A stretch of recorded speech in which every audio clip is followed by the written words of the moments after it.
In this video, I'll show you how to make your report interactive so that your viewers can explore the data using different types of filters and the Explore mode.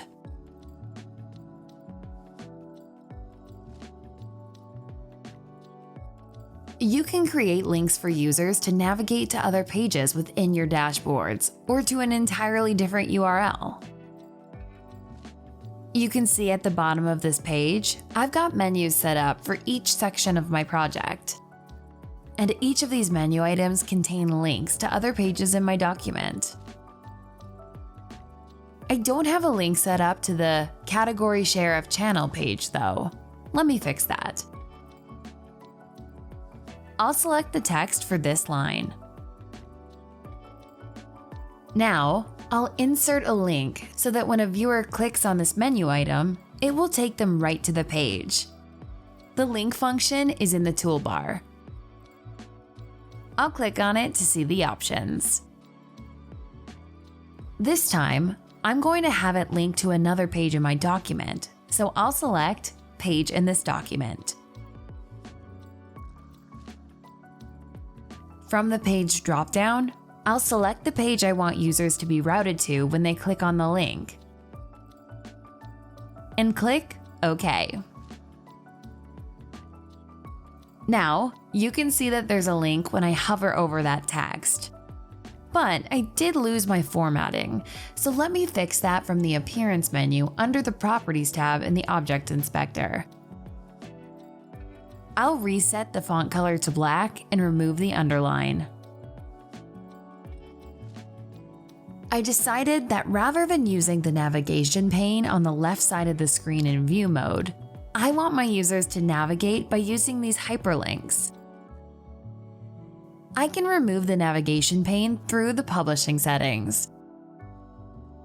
This time, I'll go back to Publish and select Publish as Web Pages again.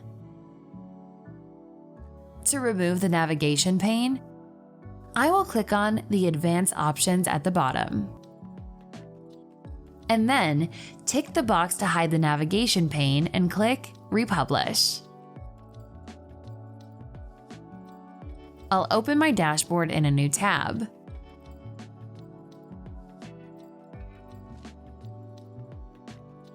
Now, my navigation pane is gone, and viewers can navigate through the dashboard by using the links at the bottom of the menu page. To return quickly to the menu page, I've inserted this home icon that contains a link to the menu page using the same linking method that I just showed you.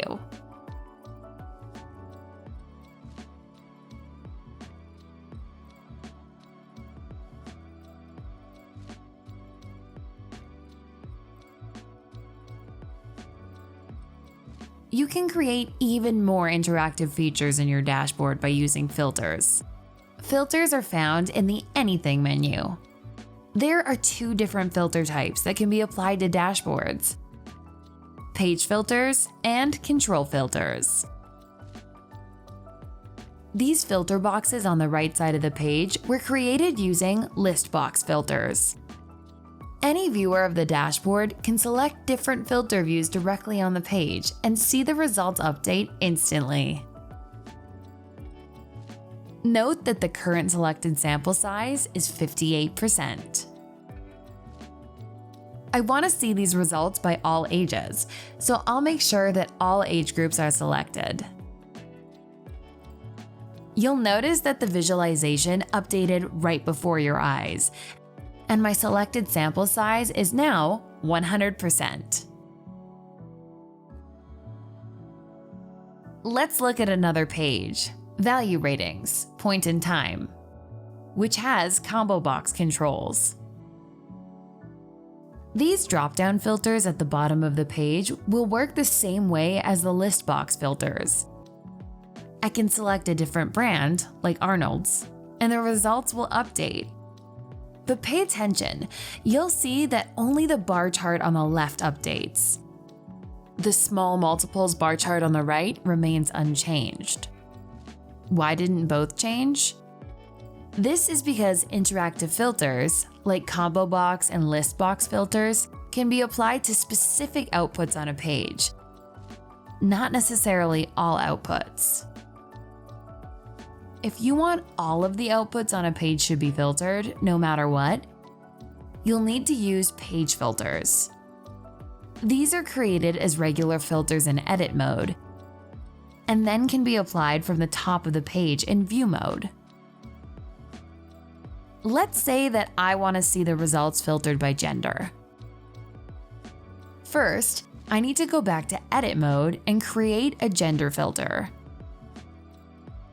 To create my filter, I'll select the gender variable in the datasets tree. Then, when the plus sign appears, I'll click on that and go to Filter and select Filter from Selected Data. Now that I've created the filter, it's important not to apply it to anything in edit mode. Otherwise, all of the data in my dashboard would be filtered based on my selection. Instead, I will simply republish the dashboard to the web by going to Publish and selecting Republish. I'll see that warning about my changes taking effect again. That's okay. Next, I'll go to the Publish menu and select View Web Pages.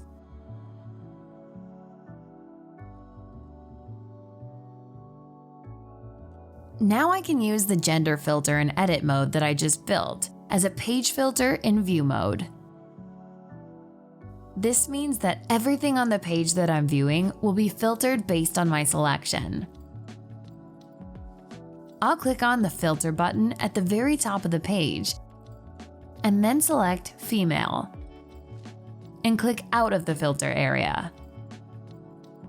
Pay attention to the burgers consumed in last month number. You'll notice that my burger consumption in the past month went from 83% to 81%. And my other outputs on this page were filtered too.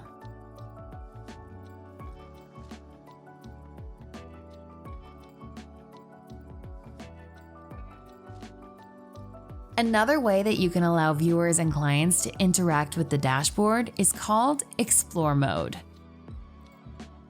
Viewers can create their own tables and charts using the raw data, along with applying weights and filters.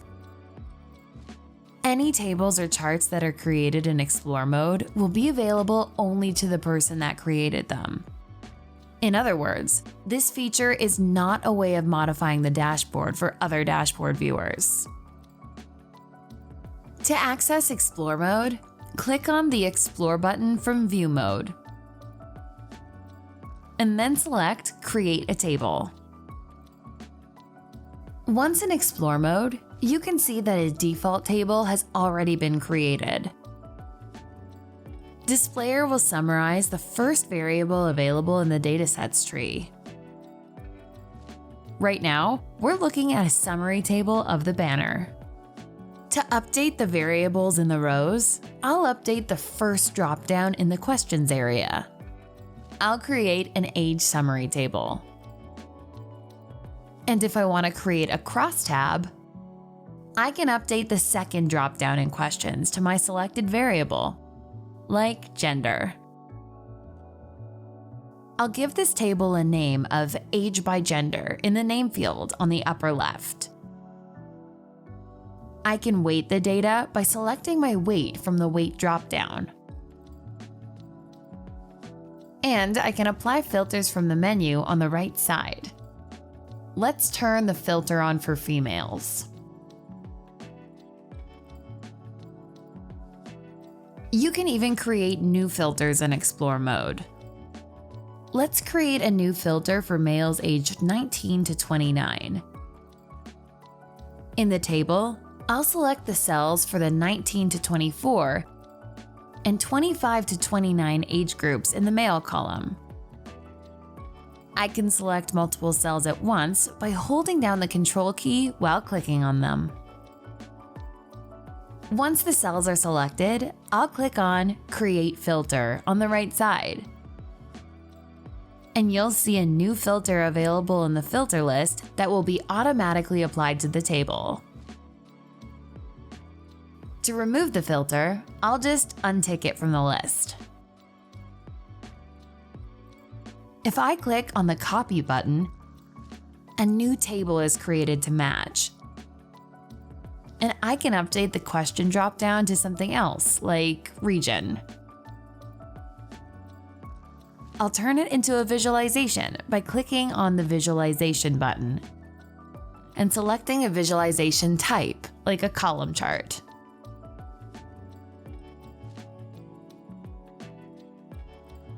To turn it back into a table, click on Table.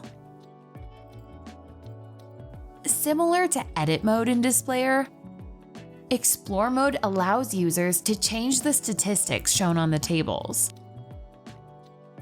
I'll click on the Cells button and select Count so that my table will show both column percent and count. You can add row-level statistics by clicking on Right, and column-level statistics by clicking on Below. To format the statistics shown, like to add decimal places for example, I can do that here in the Format area. I'll click on the Increase Decimal Places button, which is the one on the left.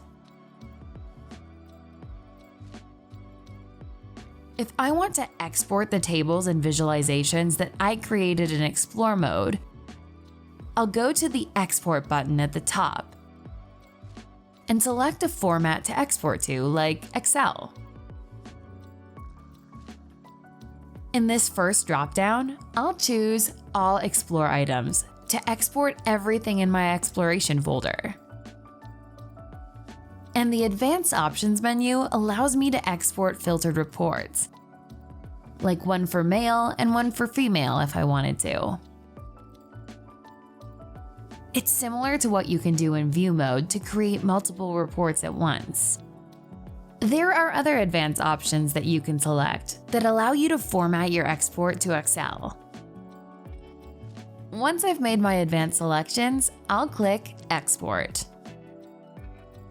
Explore mode allows your viewers and clients to build their own crosstabs and visualizations, while also giving them the ability to filter and export these to Excel or PowerPoint as they wish.